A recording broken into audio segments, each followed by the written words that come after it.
Bonjour.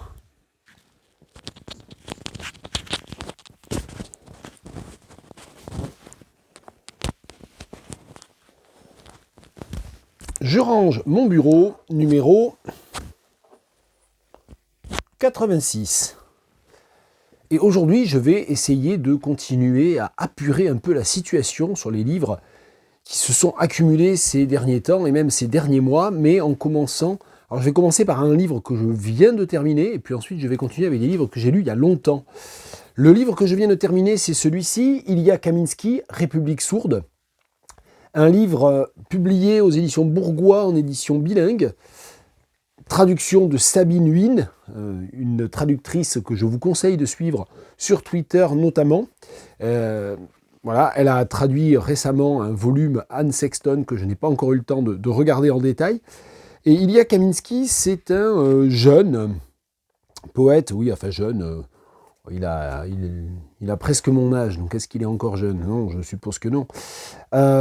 C'est un poète américain, d'origine ukrainienne en fait, né à Odessa, poète, critique et traducteur américain.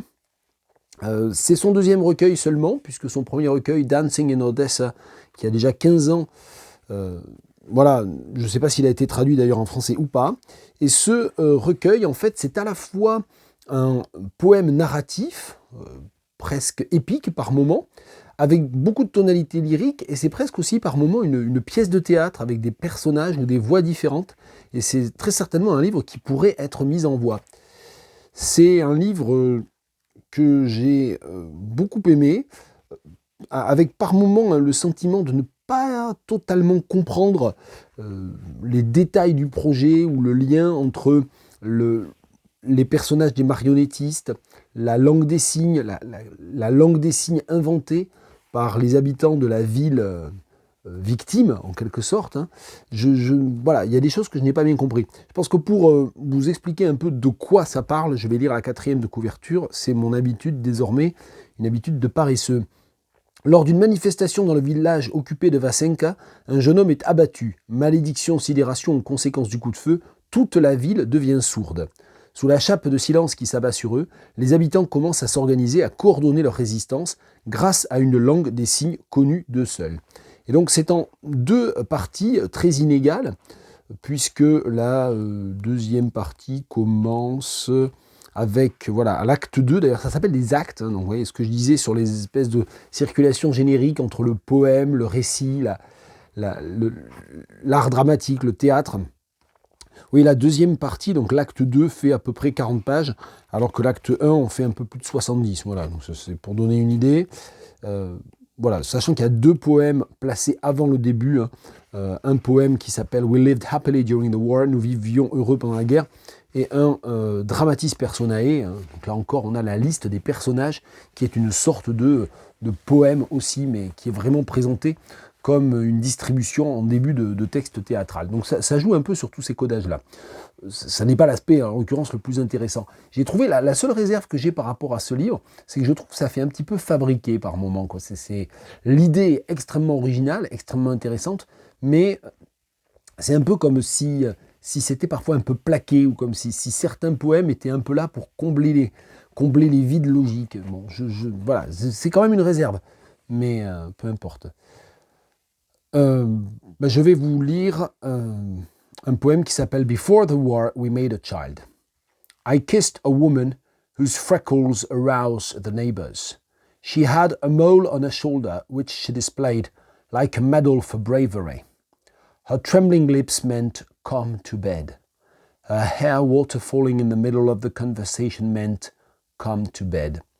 I walked in my barber shop of thoughts. Yes, I thieved her off to bed on the chair of my hairy arms, but parted lips meant, bite my parted lips. Lying under the cool sheets, so near, the things we did. Traduction de Sabine Huynh. Avant la guerre, nous avons fait un enfant. J'ai embrassé une femme dont les taches de rousseur excitaient les voisins. Elle avait un grain de beauté sur l'épaule, qu'elle arborait comme une médaille de la bravoure. Ses lèvres tremblantes signifiaient « viens au lit ». Ses cheveux tombant en cascade au milieu de la conversation signifiaient « viens au lit ». traverser mes pensées luxuriantes. Oui, je l'ai enlevé et porté jusqu'au lit dans l'assise de mes bras velus, mais des lèvres entr'ouvertes signifiaient « mort mes lèvres entr'ouvertes ». Allongé dans la fraîcheur des draps, Sonia, les choses qu'on se faisait. Ilya Kaminsky, ça vient juste de sortir chez Bourgois, République sourde, Death Republic. Lu il y a facilement 3 ou 4 jours, 3 ou 4 mois, qu'est-ce que je raconte Self-Portrait in Black and White, Unlearning Race de Thomas Chatterton Williams. Ça, c'est un livre qui est presque en train déjà de devenir un classique. Il a été traduit en français, je crois d'ailleurs. Il est paru en 2019 aux États-Unis.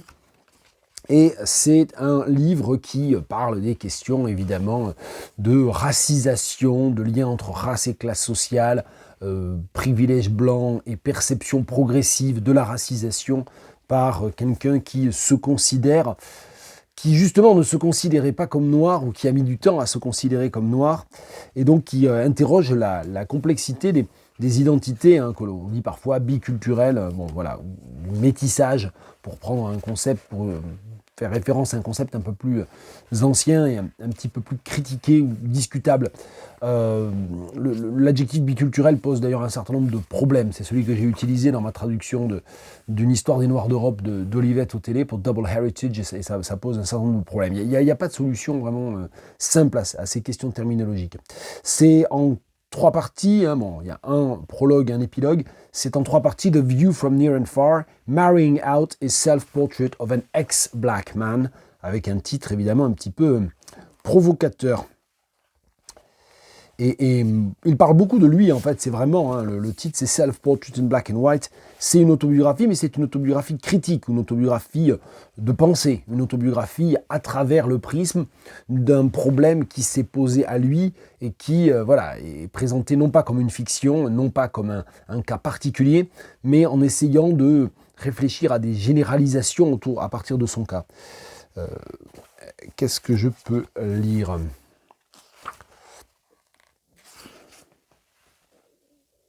Ouais, peut-être pas ça. J'essaie de m'y retrouver avec mes cornages de l'époque. C'était en novembre que j'ai lu ça, je crois. Allez, tirer justement de la dernière partie. Bon, il parle évidemment de Black Lives Matter, bien entendu. Mais voilà, il essaie quand même d'avoir une approche assez complexe de la question. Je pense qu'il y a quelques pages qui n'ont pas dû être entièrement appréciées, on va dire, par certains militants, en fait. Mais bon, qu'est-ce que je vais dire ? Voilà.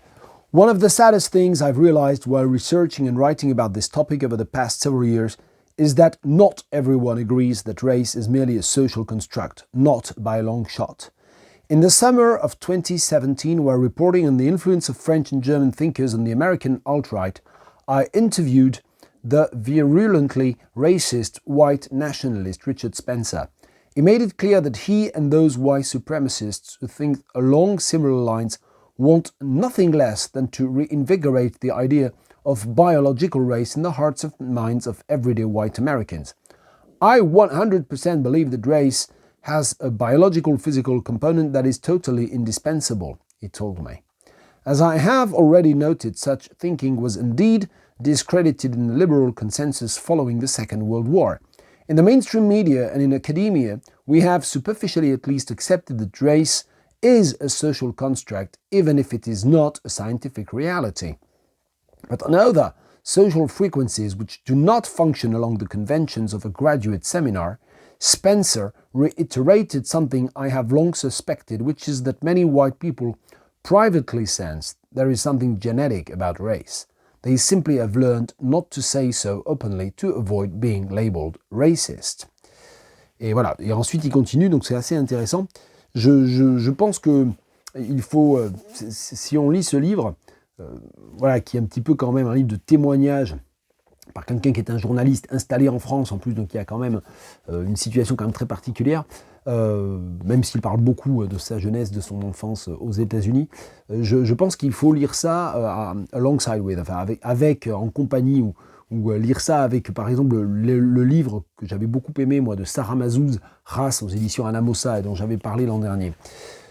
On continue avec des livres lus à l'automne. Le dernier, Marie Darrieussecq, Pas dormir. Alors Marie Darrieussecq, j'ai un peu une love and hate relation. Avec Marie Darrieussecq, il y a des livres d'elle que j'aime pas du tout, puis des livres que je trouve très réussis en fait. Et celui-là, finalement, il est plutôt réussi. C'est ce qu'elle fait de mieux, je trouve. C'est un côté un peu... Il n'y a pas d'indication générique, d'ailleurs. Ça n'est pas un récit, ça n'est pas un roman. C'est une exploration de l'insomnie. Une exploration de son caractère d'insomniaque, du fait qu'elle vit en insomniaque depuis très longtemps, et de ce que ça signifie, et des conséquences de ça. Et en fait, elle a décidé d'écrire un livre qui est un peu comme un essai, mais un essai à la Montaigne, un essai un peu déstructuré, ou apparemment déstructuré, et qui, bien sûr, va traverser à la fois des éléments autobiographiques et puis des éléments culturels. Alors, ce qui est un petit peu... la réserve que j'ai, c'est justement cette absence de structure qui est à la fois qui en fait le charme de la lecture, mais qui fait moi je n'ai pas retenu grand-chose à la fin de ce livre. Hein. C'est un peu un livre qui se feuillette et qui se lit à la filée de manière assez agréable, mais ça n'est pas un livre extrêmement mémorable, quoi. C'est un peu le problème que j'ai. Ce qui est d'ailleurs le contraire de certains autres essais qu'elle a pu faire. L'enquête de police, notamment sur la question du plagiat, qui est vraiment un livre très fort, en fait, moi je trouve. Bon. Alors j'ai corné plein de pages. J'ai corné, peut-être que je ne suis pas tout seul à avoir corné des pages dans ce livre. On va voir. On va rouvrir ce livre que je n'ai pas rouvert donc depuis facilement 3 ou 4 mois. Il est sorti en septembre, j'ai dû le lire en octobre, novembre, un truc comme ça.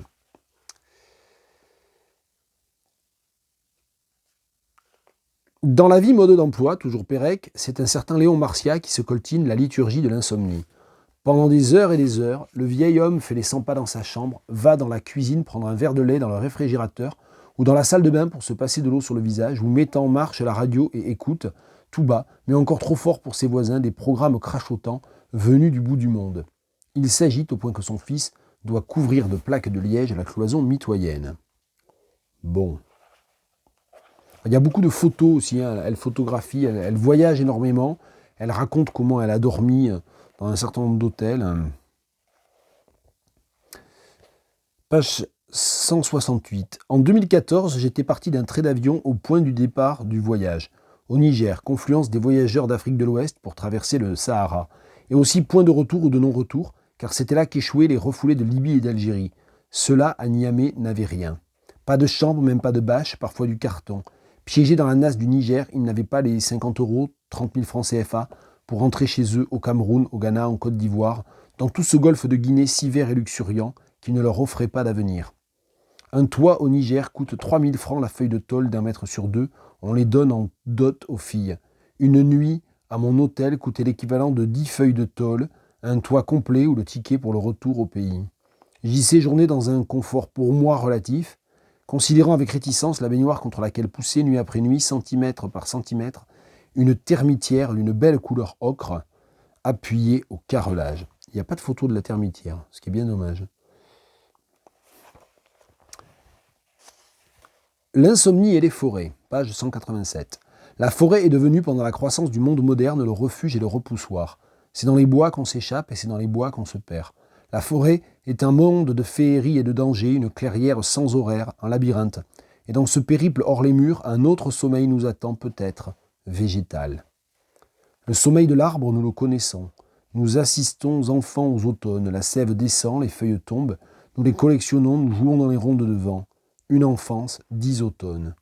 Si l'hiver est la nuit des arbres, au printemps ils se réveillent de leur sommeil vertical. Ce n'est pas qu'ils renaissent, les enfants comprennent ça vite. Un arbre sans feuilles n'est pas un arbre mort, mais un arbre qui dort, qui attend à voix basse que l'hiver se passe.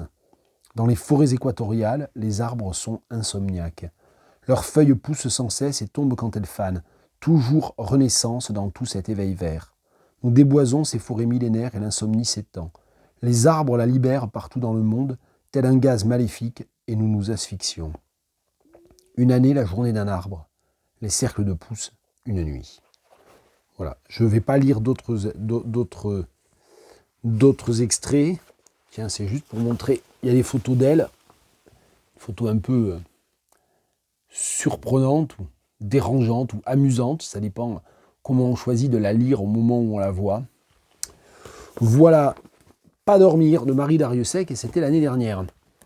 Dans mes rattrapages de grands classiques d'auteurs ou d'autrices qui comptent pour moi, j'ai fini par lire, toujours pareil, à l'automne dernier, le premier, ou peut-être un des tout premiers en tout cas, livre d'Ananda Devi, autrice dont je parle très souvent, et je ne l'avais jamais lu, c'est Le voile de Draupadi, ça fait partie des livres qu'elle a publiés aux éditions L'Harmattan en tout début de carrière, avant de trouver des éditeurs un petit peu plus cohérents, on va dire ça comme ça, et celui-là il date de 1993. Voilà, donc ça fait 30 ans, donc c'était vraiment début de sa carrière d'écrivaine. Et c'est un livre qui en fait porte vraiment en germe beaucoup de choses, beaucoup de ces textes des années 2000, je dirais vraiment Moelle interdite, Pagli. Vraiment, oui, c'est ces textes-là qui sont déjà en germe à ce moment-là. C'est un texte très fort et très dur déjà sur la condition des femmes dans l'hindouisme à l'île Maurice, donc avec un personnage de femme dont on peut imaginer que c'est un double fantasmé d'Ananda Devi elle-même. Et donc l'intrigue en fait tient en une phrase, 4e de couverture une fois de plus, même si elle est un peu plus longue, je vous en extrais une phrase. Confrontée à la maladie de son fils, Anjali, jeune femme hindoue de l'île Maurice, n'a qu'un recours, accomplir la marche sur le feu, un rituel à travers lequel elle intercédera auprès des divinités en faveur de la vie de son fils. Et donc, c'est toute la pression sociale, évidemment, sur Anjali, qui est au cœur de ce récit, avec une écriture qui est déjà vraiment totalement celle d'Ananda Devi, une écriture à la fois très attentive, très lancinante, très j'allais dire dramatique, non, parce qu'il n'y a pas d'emphase, mais extrêmement troublante, qui travaille toujours la question du trauma. Et c'est ce que j'aime aussi dans l'écriture d'Ananda Devi et que j'ai retrouvé déjà là, avec peut-être un récit qui patine un petit peu par moments. Je vous lis le début du chapitre 12. J'ai dû marcher, j'ai dû déambuler pendant plusieurs heures dans les rues de Port-Louis, puisque le temps s'est évadé sur le cadran de la montre et que le soleil sur mon visage a changé d'angle et d'intensité. Je me souviens de sa lumière directe et crue dans mon regard, soulevant de l'asphalte des vapeurs remplies de mirages, de visages. Je me souviens des bruits qui s'étaient tous ligués en une chaîne de connivence contre moi. Auprès du bazar, ils ont assailli mes sens, tels des milliers de tributaires qui s'embranchaient à ce flot central du cœur de Port-Louis. J'ai entrevu parmi les ombres le marchand de médicaments naturels entouré de ces petites pancartes blanches, indiquant les plantes traitant la diarrhée, la folie, la syphilis, les kystes, les tumeurs, les lumbagos, le torticolis, la migraine, les coliques, les grossesses non désirées. Toutes les maladies, sauf celle de mon fils, incurable, sauf la mienne, trop intérieure. J'aurais voulu m'assujettir à l'un de ces tributaires et me laisser emporter sans réfléchir davantage. M'ensevelir dans un lit de boue, la bouche remplie de fourmis rouges et les narines de l'odeur corrosive de la terre. Porter la bouche à ma noyade, moi qui ai, selon Dave, un regard de noyé. Et c'est vrai, je suis une noyée en sursis. J'attends le geste, la propulsion finale qui me lancera à l'eau. Extrait bref du voile de Draupadi, Ananda Devi, 1993. Et c'est pas mal en fait que j'ai choisi de lire ce passage. Et la pile de livres là, elle est un peu beaucoup au hasard, mais voilà, c'est comme ça. Enfin, c'est presque comme c'est tombé, on va dire ça comme ça. C'est pas mal que j'ai lu cet extrait dans lequel la narratrice passe près de l'étal d'un de ces guérisseurs ou médecins traditionnels et de ces petites étiquettes, parce que le livre suivant dont je veux vous parler, c'est le 2e roman de Mutlon. Et Mutlon, c'est quelqu'un qui a écrit un livre que moi j'avais énormément aimé, qui m'a beaucoup marqué, Ceux qui sortent la nuit, 2013. Et Mutlon, c'est le pseudonyme d'un écrivain camerounais, je ne vous donnerai pas son nom, ça se trouve assez facilement quand même, il faut chercher un peu, mais ça se trouve. Et c'est quelqu'un qui a écrit ce premier livre, Ceux qui sortent la nuit, qui était vraiment très très fort, et qui là a décidé de faire un livre qui a rien à voir en fait, qui travaille pas un côté mythopoétique, mais qui part d'une situation historique à l'époque de la colonisation et d'une situation historique très précise. C'est à la fin des années 20, à partir de personnages réels, notamment le docteur Jameau, la question de la maladie du sommeil et la manière dont des médecins coloniaux ont essayé de traiter la maladie du sommeil, et le fait qu'un des assistants du docteur Jameau et tout ça repose sur des faits réels, sur des faits historiques, dûment documentés et travaillés par Mutlon dans ce roman, qui est donc un roman. Et en fait, il y a un assistant qui a mal dosé, de sorte qu'il y a eu des centaines de villageois au Cameroun qui se sont retrouvés complètement aveugles, définitivement aveugles, frappés de cécité à cause du traitement contre la maladie du sommeil.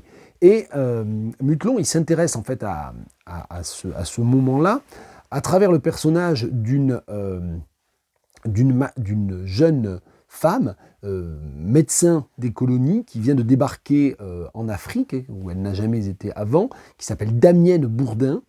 Et elle doit, en fait, elle a pour fonction, elle a pour mission, alors que, on va dire, sa compétence première, c'est d'être médecin, c'est une mission quasiment diplomatique, voire militaire, qui est d'exfiltrer, en fait, une infirmière, qui est une princesse de l'ethnie Ewondo, et qui est, dont la présence, en fait, sur le site même de ces villages frappés de cécité, ces villages maltraités, en deux mots, maltraités par la médecine coloniale, dont la présence risque de susciter une émeute. Donc c'est intéressant parce qu'il y a une multitude de points de vue, il y a des personnages très ambivalents, très ambigus, et c'est ça qui est très beau, c'est que Mutlon, il a plusieurs personnages d'Africains qui sont eux-mêmes très divergents, très en conflit les uns avec les autres. Et donc il n'y a pas du tout, c'est pas un roman post-colonial qui se contente d'établir un tableau à charge en fait contre la médecine coloniale et contre la colonisation française. Ce tableau à charge, il est présent du fait même que c'est la situation coloniale qui crée la totalité de ces situations. Mais il y a quand même un rapport à la médecine à travers le personnage de cette femme médecin française, blanche et jeune, qui est vraiment intéressant. Et moi, ce que j'ai bien aimé, c'est que Mutlon, il essaie aussi de se projeter sur ce personnage, qui est un personnage radicalement autre, certainement pour un écrivain camerounais comme il l'est, c'est-à-dire une jeune femme blanche, il y a bientôt un siècle, à l'époque coloniale. Donc ça, j'ai trouvé ça assez fort. Je vais vous en lire un extrait. C'est aux éditions, je ne l'ai pas précisé, c'est aux éditions Emmanuel Colas, et c'est sorti au moment du confinement, je crois, janvier 2020, donc ça c'est un peu les livres sacrifiés du confinement, j'en ai bien peur. Je l'avais acheté à sa sortie, et puis je ne l'ai pas lu tout de suite, j'ai fini par le lire l'an dernier, et ça fait un moment qu'il traîne et que je ne l'ai pas chroniqué. Donc, extrait des 700 aveugles de Bafia, de Mutlon, Emmanuel Colas 2020, c'est un livre qui, je crois, est encore disponible. Un long silence suivit l'apparition de Damienne dans le salon où l'heure n'était pas au marivaudage.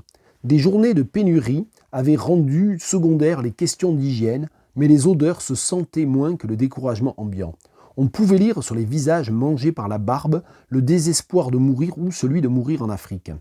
Au moins 15 paires d'yeux se fixèrent sur Damienne, habillée selon les codes locaux de l'élégance féminine.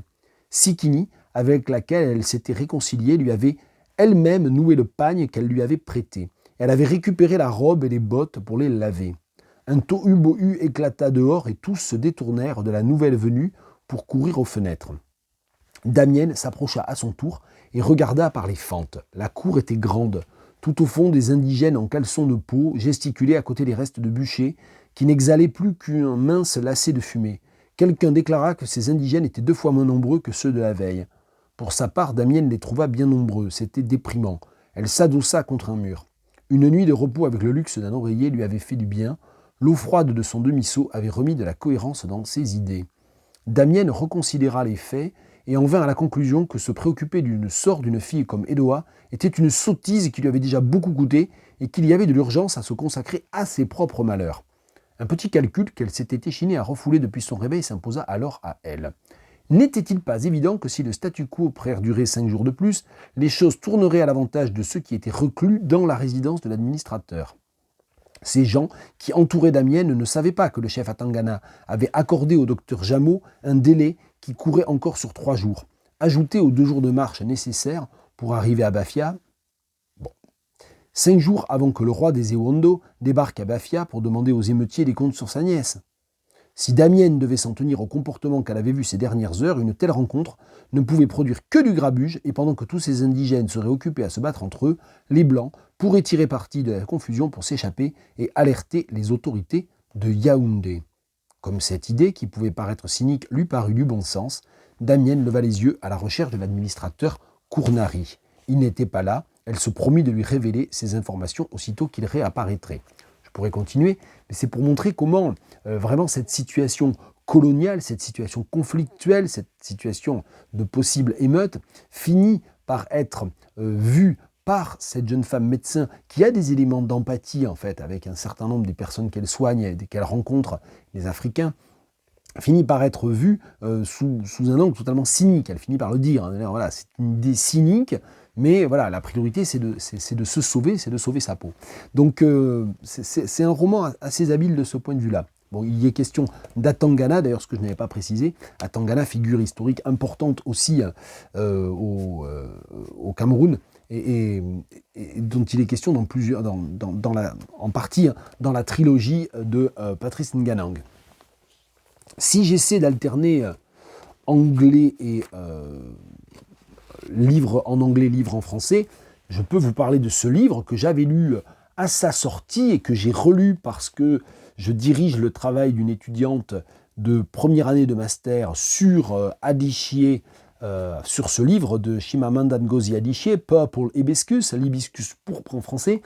Et l'étudiante travaille aussi sur Efuru de Flora Nwapa et sur un livre dont j'ai beaucoup parlé récemment, de Chinelo Okparanta. Bon, j'ai relu donc, en urgence parce que je l'avais lu à sa sortie et évidemment il faut quand même...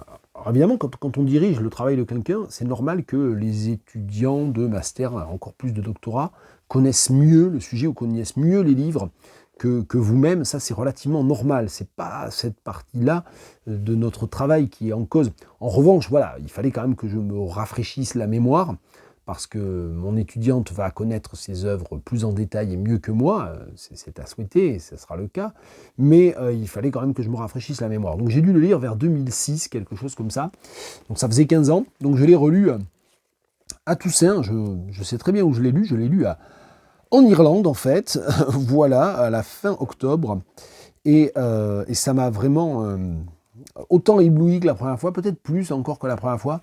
J'ai un petit regret, en fait, moi, vis-à-vis d'Adichie, qui est que, déjà, ça fait un moment qu'elle n'a pas écrit de livre. Elle a écrit les Notes on Grief, dont je vous ai parlé récemment.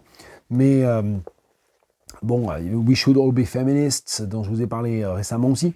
Mais ça fait longtemps qu'elle n'a pas écrit un roman, un peu comme si elle était coincée avec Americana, et comme si, après avoir écrit Americana, qui a été encensé de par le monde, qui a été traduit dans je ne sais pas combien de langues, elle s'était un peu bloquée, ou je ne sais pas, peut-être pas, peut-être que je me fais des films, mais je suis un peu, voilà, j'ai une sorte de nostalgie, parce que je trouve que ces 2-3 premiers livres, son recueil de nouvelles, Purple Hibiscus, sont des livres que, moi, quand j'ai lu Americana, j'ai été déçu. C'est un très beau livre à de nombreux égards, mais c'est un livre que je trouve finalement plus conformiste, plus attendu, je vais dire une horreur, mais oui, plus européanisé que ses premiers livres.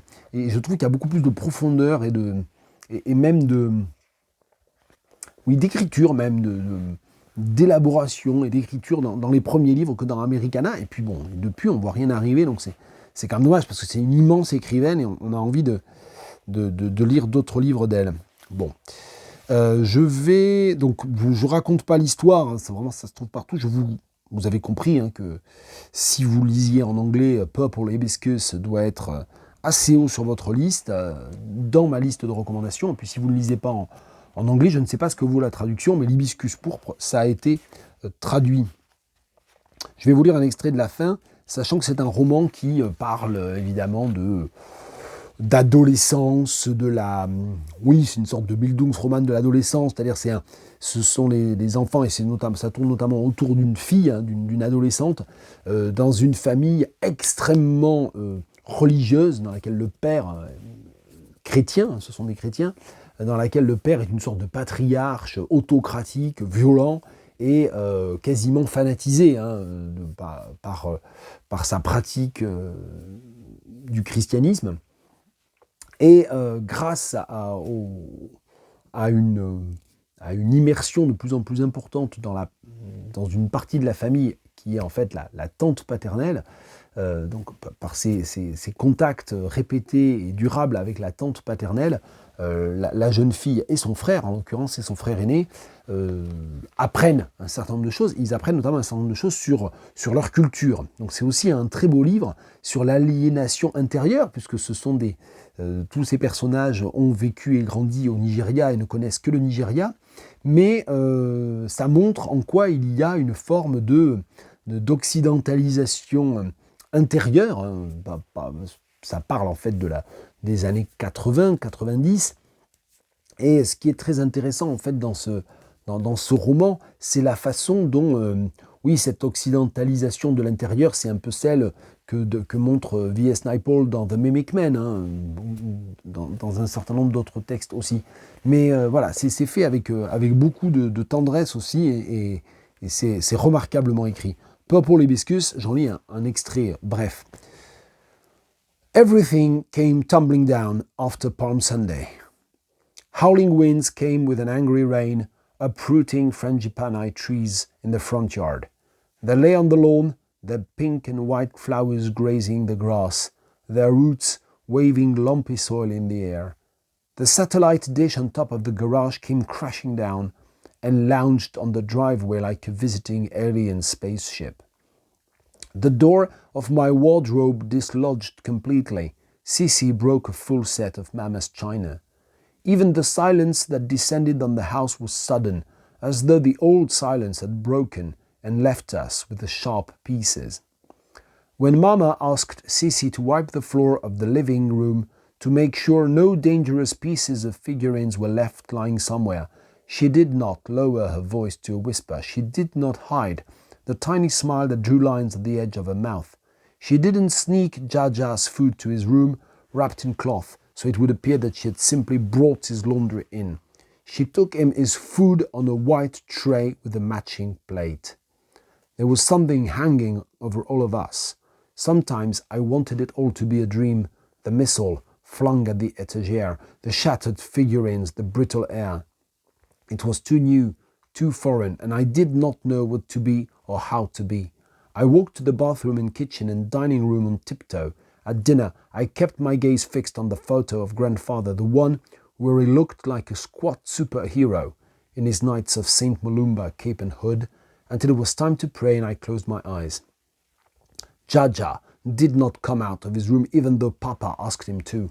The first time Papa asked him, the day after Palm Sunday, Papa could not open his door because he had pushed his study desk in front of it. Jaja, Jaja, Papa said, pushing the door. You must eat with us this evening, do you hear me?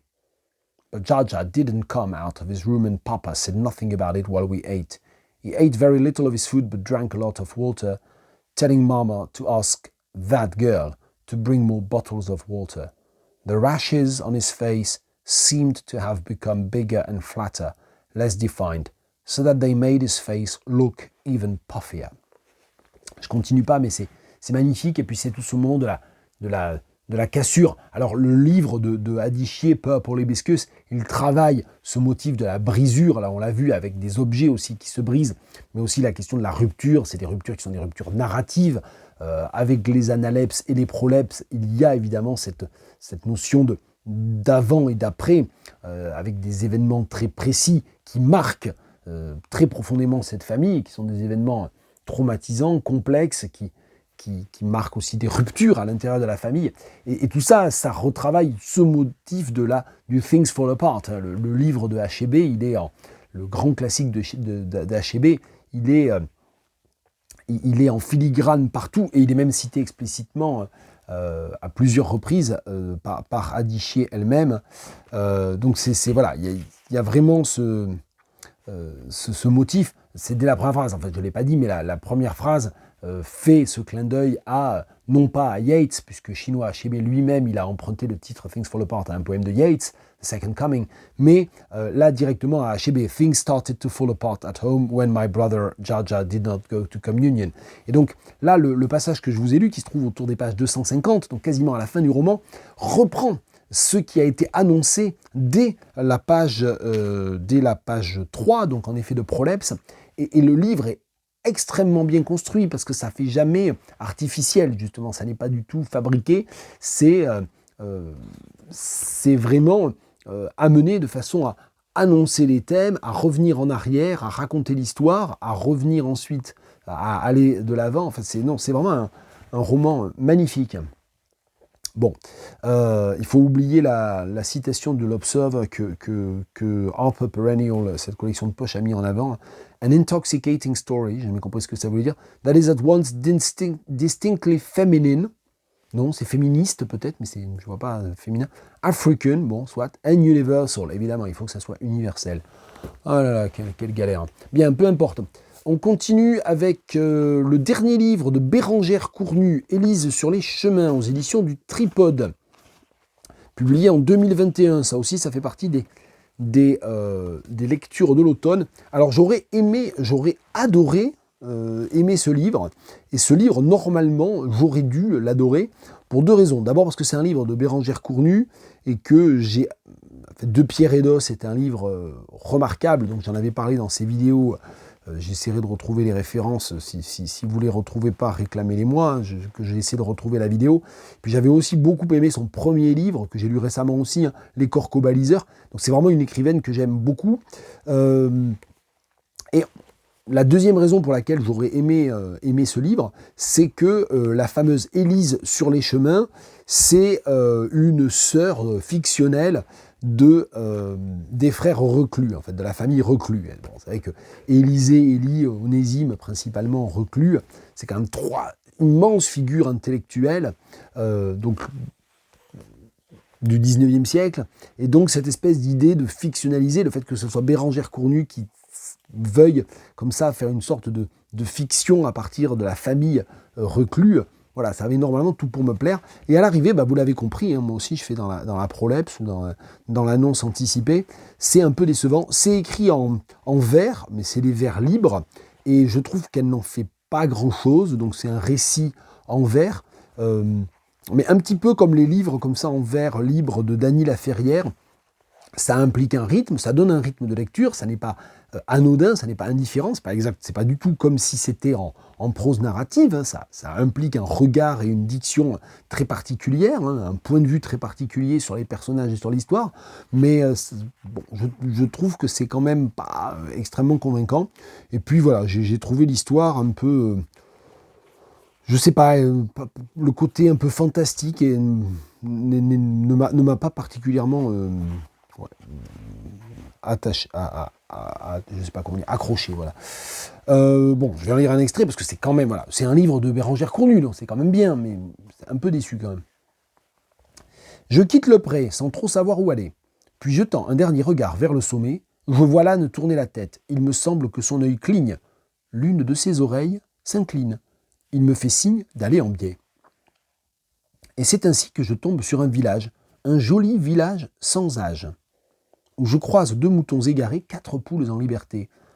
Descendant une petite rue encaissée, bordée de maisons rehaussées de greniers, je perçois au loin des rires et des cris, un vrombissement aussi. Je comprends de quoi il s'agit, au moment où la ruelle s'élargit et débouche sur une petite place. Une bande de jeunes gens sont réunis autour d'une mobilette. L'un d'eux fait rugir l'accélérateur, ça fait le bruit d'une mouche qui meurt. Soudain, tout s'arrête. L'une des filles m'a vu, elle donne l'alerte. Tous les jeunes braquent les yeux sur moi, je me demande un peu ce que je fais là. Un garçon s'approche, il a des cheveux bruns et longs qui tombent en ficelle sur son blouson. Regardez ce que la montagne nous envoie, une petite bergère sauvage. Les autres rient, sauf une fille qui me dévisage. D'où sors-tu qu'elle me lance, en même temps qu'elle s'avance? J'habite de l'autre côté du coteau, en dessous de la sommière, et je suis parti de chez moi là-haut pour chercher mon frère. »« Ah !» se met à rigoler la fille. « C'est une de cette famille de cinglés qui vivent tout seuls dans la forêt. » Je m'arrête là, j'ai lu 2 pages. Et ça me permet de rectifier, puisque comme toujours, j'improvise et je ne rouvre pas les livres juste avant de faire la vidéo, je n'aurai pas le temps de toute façon. C'est un livre que j'ai lu il y a 3 ou 4 mois, et dans mon souvenir, c'était des vers libres. C'est pas des vers libres, il y a des rimes, c'est pas des vers réguliers, mais ce sont des vers rimés quand même, ou principalement rimés. Il y a quelques vers, on va dire, qui ne riment pas, mais globalement c'est rimé. Voilà, ça n'avait pas, enfin, je m'en souvenais pas, mais c'est une erreur de ma part quand même. À noter. Tiens, on va parler rapidement de ce livre que j'ai acheté d'occasion au Bibliovore, Humble cimetière de Sergueï Kaledine. C'est un livre traduit du russe par Antonina Rubichou-Strets en 1990. C'est sans doute un des derniers livres paru officiellement écrit par un écrivain soviétique, présenté comme un écrivain soviétique, hein, c'est marqué ainsi. Hein. Humble cimetière est sa première œuvre à être publiée en Union soviétique. Et je dois avouer que j'ai acheté ça parce que c'était le jour où les armées, l'armée de Poutine, l'armée russe, a envahi l'Ukraine, donc c'était il y a 3 semaines. Et voilà, tombant sur ce livre d'un auteur que je ne connaissais pas, chez un éditeur, Le Seuil, dont on peut penser parfois pas que du bien, mais qui en littérature étrangère a quand même un très beau catalogue, et à l'époque, dans les années 90, faisait vraiment du très bon travail au niveau littérature étrangère. Donc voilà, c'était un peu l'occasion. Et bon, c'est un livre que je ne suis pas sûr d'avoir entièrement compris, qui se passe entièrement dans un cimetière autour de fossoyeurs. Hein. Les personnages principaux sont des fossoyeurs.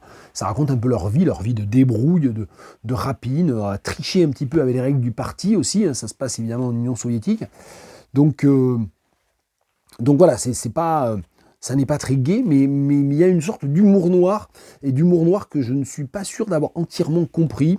Comme je manque un peu de temps, je ne vais pas lire d'extrait, mais voilà, c'était une curiosité un peu. Humble cimetière de Sergueï Kaledine, traduit du russe par Antonina Rubichou-Strets, Seuil 1990. Autre curiosité, ça aussi j'ai acheté ça d'occasion, un livre pas mal abîmé d'ailleurs, Jean Cassou, Les Mémoires de l'Ogre. Et c'est pareil, j'ai lu ça à l'automne. Alors non, celui-là, je l'ai lu récemment, parce que je l'ai acheté il y a 3 semaines avec la déclaration de guerre. Mais celui-là, je l'avais acheté aussi, Mémoires de l'Ogre de Jean Cassou, et je l'ai acheté sur la simple, presque, foi du nom, parce que Jean Cassou, c'est un poète très important, moi, que j'aime beaucoup, hein, notamment l'auteur des 33 sonnets au secret. Et donc là, c'est un petit récit qu'il a écrit en 1930, publié en 1930, oui, c'est ça, chez Plon.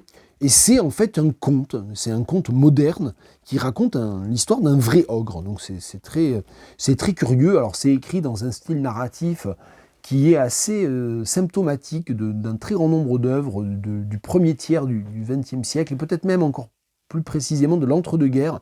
Un style à la fois qui se veut novateur ou fantaisiste, et extrêmement académique en fait, hein, une sorte de style narratif qui est presque comme une sorte de prolongement du 19e siècle, alors qui a été traversé par des innovations formelles. On sent l'influence de Schwab, par exemple, de Marcel Schwab là-dedans. C'était vraiment une curiosité.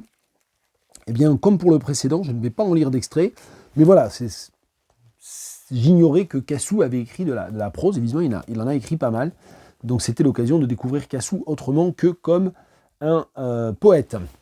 Et je continue, tiens, avec un livre que je n'ai pas fini, de l'écrivaine zimbabwéenne Tsitsi Dangarembga, je ne sais jamais comment il faut prononcer son nom, autrice d'un livre extrêmement important hein, au tournant des années 80-90, Nervous Conditions, je ne sais jamais comment ça a été traduit. Et celui-là, je l'ai acheté en Irlande, d'occasion, 5 €, c'est écrit dessus, Charlie Burns Bookshop à Galway. This Mournable Body, le titre est magnifique, le début est très beau. Il y a un petit côté Marine Gaye, en fait, dans le personnage, une sorte de raté qui ne cesse de s'enfoncer dans son échec. C'est un ratage lié à des perceptions du corps très, très particulières. Donc il y aurait certainement un travail d'ailleurs de comparaison à faire avec des livres comme Rosie Carp ou peut-être avec La Divine de Marine Gaye. Bon, malgré tout, voilà, l'écriture, j'ai trouvé tourner complètement en rond. L'histoire elle-même commençait à vraiment traîner en longueur. Donc j'ai arrêté à la page 184. Pile à la moitié. Alors, la vraie raison pour laquelle j'ai arrêté de lire ce livre, c'est parce que comme j'ai toujours plein de livres en lecture en même temps, il y a des moments où je m'interromps et où, quand le livre ne me plaisait pas plus que ça, en fait, j'arrête, je reprends pas, et une fois que je me suis arrêté 2 ou 3 semaines, c'est un peu le risque, on ne reprend jamais. Mais enfin, la raison pour laquelle je me suis arrêté, c'est pas juste parce que je me suis interrompu, c'est plutôt l'inverse. Je me suis interrompu dans ce livre-là parce que ce que j'avais à lire au même moment m'excitait plus quand même. Voilà. Bon, c'est comme ça, c'est pas, je n'en fais pas un titre de gloire, mais c'est un livre dont j'ai vraiment bien aimé le début. Enfin, il y a des choses au début que j'ai vraiment bien aimé. Allez, je vais en lire un extrait quand même. J'ai corné quelques pages.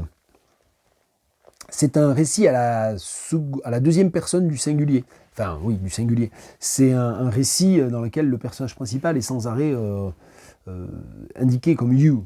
Donc c'est un peu comme la modification de Butor, par exemple. You are concerned, you will start thinking of ending it all, having nothing to carry on for. No home, no job, no sustaining family bonds. Thinking this induces a morass of guilt. You have failed to make anything at all of yourself. Yet your mother endures even more bitter circumstances than yours, entombed in your destitute village. How, with all your education, do you come to be more needy than your mother? End up less than a woman so dashed down by life that she tried to lean on her second daughter, a daughter who requires support herself after losing a leg in the war, and now fends for 2 liberation struggle babies, your nieces, seen only once when they were toddlers. Your uncle, who intervened to keep you from your mother's fate by sending you to school, is in a wheelchair, made a casualty of independence by a stray bullet from a 21-gun salute that burrowed into the delicate membranes beside his spinal cord during the first celebrations. You force yourself not to spare a thought for your father, the very idea of whom fills you with despair. The only person who might help with your and your family's predicament is your cousin Nyasha, but she has emigrated overseas. You last heard of her when she sent the shoes, propitiously at a time when the post office was still forwarding packages rather than pilfering them. You cannot remember whose turn it is to contact whom, or even if you sent a letter to thank her. Je ne poursuis pas, mais c'est pour dire aussi, parce que j'ai pas du tout raconté l'histoire, mais que le roman, en fait, et c'est ça qui à un moment donné tourne en rond, je trouve, et tourne à vide, il croise la trajectoire de ce personnage de femme qui a des diplômes et qui pensait échapper à la misère via les diplômes et qui n'y arrive pas, et la trajectoire du pays qui, après les indépendances, n'a cessé de s'enfoncer vers davantage de pauvreté et surtout évidemment vers la dictature sous Mugabe. Donc c'est un roman qui a été écrit, qui parle de la période Mugabe, de l'ère Mugabe, et qui a été écrit, qui a été publié en 2018. Voilà, donc c'est pas un roman qui parle du Zimbabwe ultra contemporain post-Mugabe. Voilà, This Mournable Body de Tsitsi Dangbarengba. Et puis je ne sais pas s'il me reste du temps, j'espère que le truc m'a pas que le téléphone ne m'a pas coupé la chic. Mais ça encore, tiens, un livre acheté d'occasion, une curiosité, The Changeling, la pièce célèbre de Thomas Middleton. C'est une pièce qui aurait 400 ans pile cette année, 2022. Et c'est une pièce qui fait partie des classiques du théâtre post-shakespearien, si on veut, quelques années après la mort de Shakespeare, mais Middleton, c'est un quasi-contemporain de Shakespeare. Et cette pièce, en fait, que je n'avais jamais lue, en fait, il faut bien dire, je ne l'ai toujours pas lue parce que cette édition, avec une traduction de Marie-Paul Rameau aux éditions Cargo, ça date de 2003, voilà. Je ne connais pas non plus ces éditions, les éditions Cargo avec un K. Cette édition, en fait, elle ne garde qu'une partie de la pièce, donc on a la totalité en bilingue, donc tout est en bilingue, mais il y a toute une partie de l'intrigue, toute l'intrigue comique, c'est une pièce qui a un versant comique, un versant tragique, toutes les scènes comiques, et toute l'intrigue comique avec des personnages spécifiques, dont celui d'ailleurs qui donne son titre à la pièce, The Changeling, ne sont pas traduites. Et donc c'était dans le cadre d'une mise en scène qui a raccourci la pièce. Et donc l'édition, elle fait état de ça, elle marque ça, un texte qui est tronqué. Donc voilà, il va falloir que j'essaie, voilà, si ça me perturbe trop, que j'essaie d'aller lire quand même la version complète de Changeling, parce que en tant que telle, la pièce, bon, il y a des passages très bien écrits, c'est cette langue dramatique du début du XVIIe siècle qui est très vivante, qui est très dure, qui est très physique aussi, et qui est très excitante, hein, mais c'est quand même curieux de lire une pièce qui est comme ça, amputée d'une scène à la fin de chaque acte. Hein, c'est quand même très, très étrange. Bien. Ben voilà, il reste quelques livres, mais je veux être en forme pour en parler, donc voilà, je m'arrête là pour aujourd'hui. On s'est quand même bien occupé de lecture. Combien il y a de livres là? 5, 7, 11. Voilà. À la prochaine.